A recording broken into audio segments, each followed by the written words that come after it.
भटकाने के लिए कुछ डालना पड़ता है इसमें, है ना। इस दिमाग में घुसाना पड़ता है पहले, तो घुसाने के हटाने के लिए जगह होगा तभी तो सबके पास माइंड में जगह होता नहीं है। तो सबसे पहले कोई चीज दिमाग में ले जानी है तो उसके लिए हमको क्या करनी पड़ेगी, इसमें जितने सीट बुक करके फालतू के फंडे बैठे हुए हैं ना सीट में, उसको भाई हटा दो। मान लो ऑडिटोरियम लगा हुआ है, उसमें फालतू के चरवाहा उसमें घुस जाए, उसको जो वो बैठ कर सुनेगा उसका कोई फायदा नहीं है।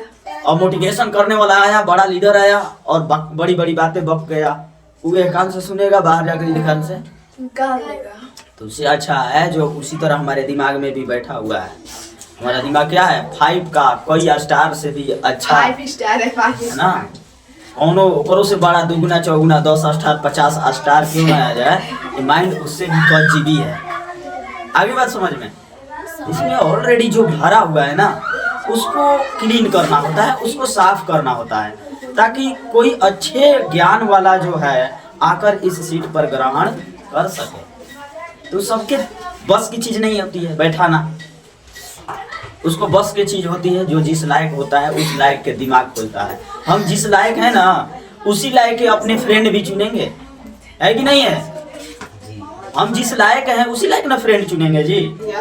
जो जिस लायक रहेगा उसके लायक फ्रेंड चुनेगा, अब उसको उसी लायक मिलता भी है। उसी तरह हम जिस लायक ज्ञान लेना चाहेंगे, नॉलेज लेना चाहेंगे, उसी लायक का नॉलेज मिलेगा। तो वो नॉलेज कहाँ से मिलेगा, तो उसके लिए करते क्या है, हम जिस लायक हैं उसी लायक के इंसान के पास जाते हैं, उसी लायक के जगह को ढूंढते हैं। तो जहाँ जिस जगह को ढूंढेंगे वैसा नॉलेज मिलने वाला है। तो सबसे बड़ा असर होता है संगत का, किसके साथ रहते हैं। तो दिमाग पर बात चली थी, आज दिमाग में एकदम बिल्कुल ऑब्जर्वेशन की क्रिया को ओपन करके रखो कि ताकि वो संभाल सके। बहुत सबसे बेहतरीन चीज कोशिका, जिससे हम लोगों का निर्माण हुआ है, कोशिका से ही हम लोग की पैदाइशी हुई है। कोशिका अगर नहीं बनता तो हम लोग आज धरती पर नहीं आए हुए होते। क्यों, इसीलिए कही जाती है कि कोशिका क्या है, हमारे शरीर के, है ना, सबसे छोटी इकाई। यानी इसका डिफिनीशन में कहा जाता है कि जीवन की सबसे छोटी इकाई को कोशिका, जिसके तहत शरीर जीव जगत के जितने भी प्राणी हैं उस सबका शरीर का जो रचना होती है इसी छोटी कोशिकाओं के संरचनात्मक और क्रियात्मक तरीके के क्रियाक्रम करने के बाद एक शरीर की रचना होती है। बात आ गई क्लियर समझ में। तो कोशिका वो चीज होती है। तो हम सब लोग यहाँ देखने वाले हैं कि कोशिका किस तरह, एक छोटी कोशिका को कितने क्या होता है, हम नग्न आंखों से नहीं देख पाएंगे। नग्न आंखों से क्या करेंगे, नहीं देख सकते हैं। इसको देखने के लिए कहीं ना कहीं हमको बनावटी चीज आंखों पर लगाना होता है। तो इसके लिए क्या होता है, सूक्ष्मदर्शी माइक्रोस्कोप के माध्यम से क्या करनी होती है, देखनी होती है। हम अपने आंखों से ऐसे आंखों तड़ेर कर देखेंगे ना तो ना दिखाई देगा, इतना छोटा होता है। लेकिन ये सोचने की चीज है कि इतनी छोटी सी कोशिका है और इसके अंदर क्या क्या है जो आंखों से ना दिखाई दे रहा हो। अगर उतनी दूर चींटी भी चले ना तो हम बिना चश्मे लगा कर भी उसको देख लेंगे। और बताओ, छोटी सी चींटी अगर छोटा सा यहाँ पिल्लू रेंगते हुए दिखाई दे देगा, किलनी दिखाई दे देगी चलते हुए, लेकिन अब समझो वो दिखाई दे रही है। तो कोशिका जब दिखाई नहीं दे रहा है तो वो कितना छोटा होगा कि जो हमारे ऐसे आंखों से दिखाई नहीं देता है। और जब ऐसे आंखों से दिखाई नहीं देने वाला वो जीव, उसके अंदर इतनी सारी चीज भरी हुई है ना। अब इतनी चीज को देखने के लिए जिसने इसको सबसे पहले खोज किया वो क्या देख रहा होगा। बात समझ में आ रही है। तो यहाँ हम सब देखेंगे, जिसने देखा होगा उसका क्या नाम है, किसने कोशिका का खोज किया, तो रॉबर्ट हुक ने। रॉबर्ट हुक खोज किसने किया था, खोज किया था रॉबर्ट हुक ने। रॉबर्ट हुक कब किया था, 1665 ईस्वी में किया था। खोज तो कर दिया, लेकिन इसको देखा किसी ने, सूक्ष्मदर्शी से देखा। किसने देखा था सबसे पहले, तो लीवेनहॉक ने। इसको देखा था किसने, लीवेनहॉक। देखा था किसने, लीवेनहॉक।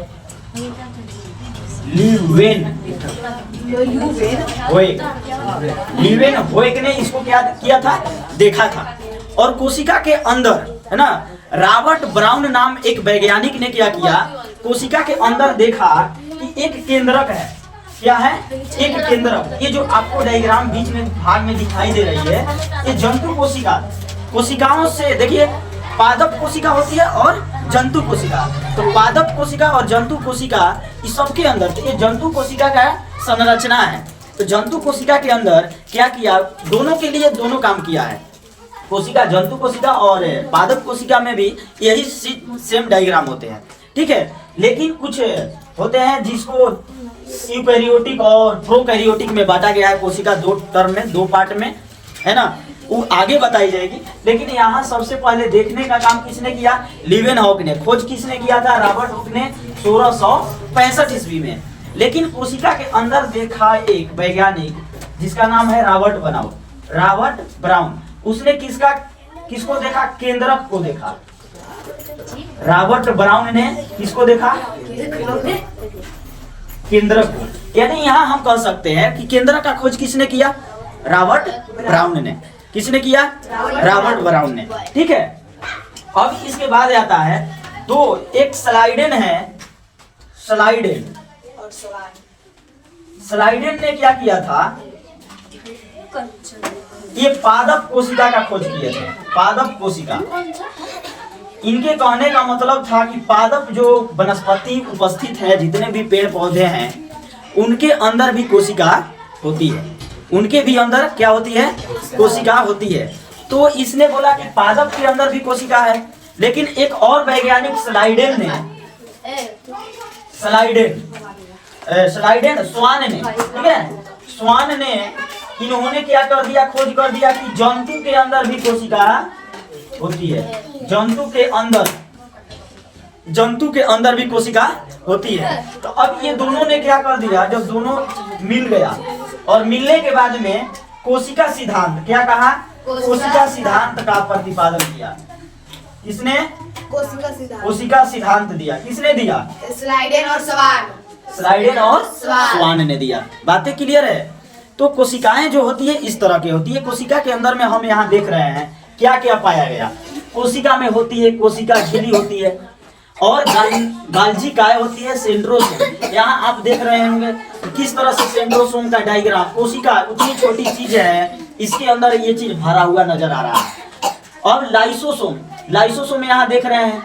इस सब का डिफिनीशन हम सब लोग आगे पढ़ेंगे। इसमें एक केंद्रिका होती है, एक केंद्रिका केंद्रक छिद्र होता है, केंद्रक झिल्ली होती है, राइबोसोम होता है एक छोटी कोशिका के अंदर। यहाँ क्या होता है, कोशिका द्रव्य होता है और माइक्रोट्यूबल होता है। क्या होता है, माइक्रोट्यूबल होता है, ठीक है। इसके अंदर माइटोकॉन्ड्रिया भी उपस्थित है। चिकनी अंतःप्रवित द्रवित जालिका होती है, केंद्रक द्रव्य होता है, क्रोमैटिन जालिका होती है। यहाँ आप फिगर से ड्रॉ करके हम लोग देख सकते हैं इस फिगर में कि कौन क्या क्या है ना। ये दानेदार चीज दिख रहा है, तो इसको क्या बोला गया है, इसको कहा गया कि अंतःप्रद्रवीय जालिका है। इसके अंदर अगर हम एक प्याज लेते हैं, प्याज देखे हैं, प्याज की अगर छिलका हटाएंगे तो उसके बाद भी ऊपरी कवच क्या होता है, थोड़ा कठोर होता है। लेकिन हम जब उसको छिलका हटाते हैं तो उसके अंदर में झिलझिला टाइप का दिखाई देता है ना। अगर हम एगो टिश्यू पेपर लेते हैं ना, टिश्यू पेपर, तो क्या होता है, आर पार धुंधला माने पारभासी होता है। तो उसमें क्या होता है, उस प्याज के अंदर कोशिका पाई जाती है, कोशिकाएं। तो कोशिका झिल्ली उसी तरह का होती है, ठीक है। उसी को हम प्रद्रवी जालिका भी कहते हैं। क्या कहते हैं, प्रद्रवी जालिका भी कहते हैं। इतना क्लियर है। तो जंतु कोशिका। अब इसके आगे हम लोग इस सबका अलग अलग डिफिनीशन पढ़ेंगे, ठीक।